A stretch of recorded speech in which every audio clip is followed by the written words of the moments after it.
Good afternoon friends, Mahavir study world में आपका स्वागत है।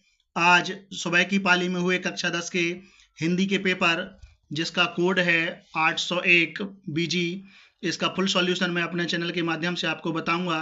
तो आइए स्टार्ट करते हैं वीडियो। खंड आ के अंतर्गत बहुविकल्पीय प्रश्नों के उत्तर देने थे। पहला क्वेश्चन है शुक्ल युग के निबंधकार हैं, तो आंसर हो जाएगा वियोगी हरि। दूसरा है निर्मला उपन्यासकार के रचनाकार हैं, तो आंसर हो जाएगा मुंशी प्रेमचंद्र। तीसरा क्वेश्चन है कि अपनी खबर रचना की विधा है, तो इसका आंसर हो जाएगा आत्मकथा। चौथा क्वेश्चन रामधारी सिंह दिनकर की रचना नहीं है, तो इसका आंसर हो जाएगा अजात शत्रु। गुनाहों के देवता के लेखक हैं, तो आंसर हो जाएगा धर्मवीर भारती। निम्नलिखित कवियों में से किस कवि को राष्ट्रकवि का सम्मान मिला, तो राष्ट्रकवि मैत्री शरण गुप्त को कहा जाता है। अगला प्रश्न है रामचंद्रिका के रचनाकार हैं, तो आंसर हो जाएगा केशवदास। घनानंद किस काल के कवि हैं, तो आंसर हो जाएगा रीतिकाल। छायावादी काव्य की प्रमुख विशेषता है, तो आंसर हो जाएगा प्रकृति का मानवीकरण। क्वेश्चन नंबर 10 तार सप्तक के 7 कवियों को किसने राहों के अन्वेषी कहा, तो आंसर हो जाएगा अज्ञेय। क्वेश्चन नंबर 11 करुण रस का स्थायी भाव, तो इसका आंसर हो जाएगा शोक। क्वेश्चन नंबर 12 भूरे बालों की सी कतरन, छिपा नहीं उसका छोटापन, इसमें अलंकार है, तो आंसर है उपमा, क्योंकि इसमें सीसा सम से सी आ रहा है, तो इसमें उपमा अलंकार हो जाएगा। अगला क्वेश्चन है क्वेश्चन नंबर 13 छंद पढ़ते समय आने वाले विराम को कहते हैं, तो आंसर हो जाएगा यति। अभ्यास शब्द में किस उपसर्ग का प्रयोग हुआ है, तो आंसर हो जाएगा अभी। पंचतंत्र में कौन सा समास है, तो आंसर हो जाएगा दिगु। दिन, दिवाकर, भास्कर जी सूर्य के पर्याय हैं। युवाम शब्द में प्रथमा विभक्ति और द्विवचन होगा। मोहन द्वारा चित्र बनाया गया, इसका में वाक्य में वाच्य है, तो आंसर हो जाएगा कर्त वाच्य। सूरज निकला और चारों ओर प्रकाश फैल गया, ये संयुक्त वाक्य है।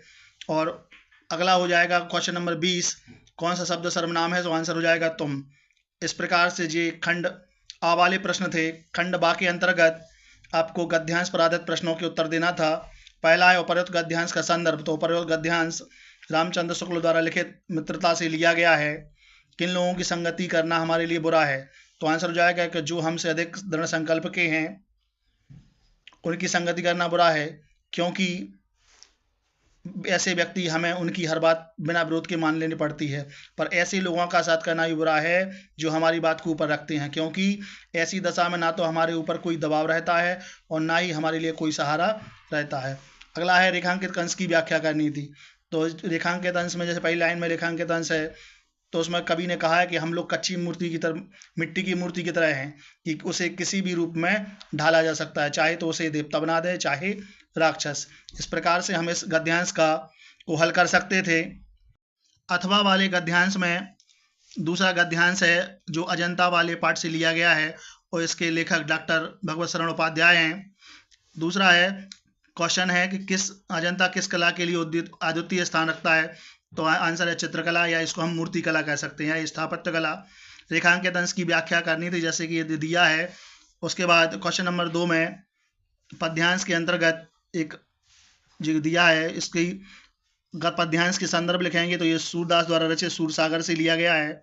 रेखांकित अंश की व्याख्या तो कबो निरख हरि अपनी छाया को करी सो पकड़त चाह, यानी भगवान श्री कृष्ण कभी अपनी छाया को निहारते हैं और कभी उसको पकड़ने के दौड़ते हैं, और जब वो हंसते हैं तो उनके 2 दांत आगे वाले बार बार बाहर आते हैं, दिखाई देते हैं। इस प्रकार से हम इसकी व्याख्या कर सकते हैं। अगला है तीसरा वाला क्वेश्चन कि किलकत कान घुटर बनावत, इसमें अलंकार, तो इसमें अनुप्रास अलंकार होगा।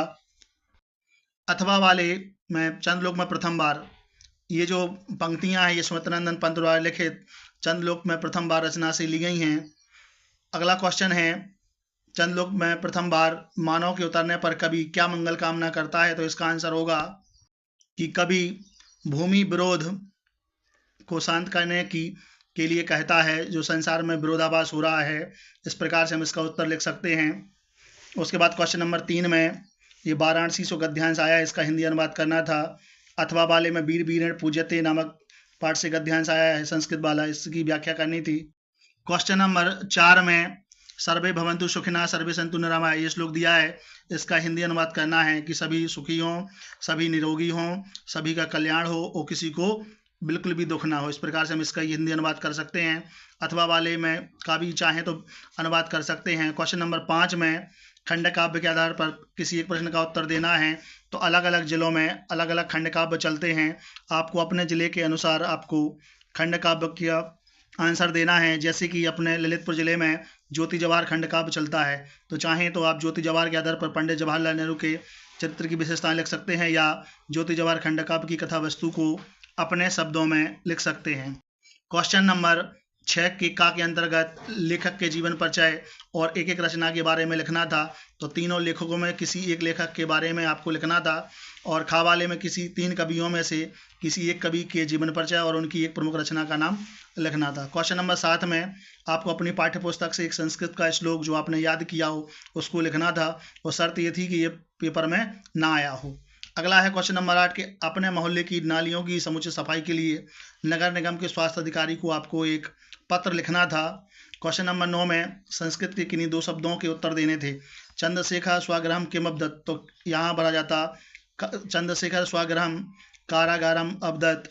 भारतीय संस्कृति केशा संगम स्थली, भारतीय संस्कृति विविध धर्माणाम संगम स्थली। बातात शीघ्रतरम किमस्ति, तो बातात शीघ्रतरम मनः अस्ति।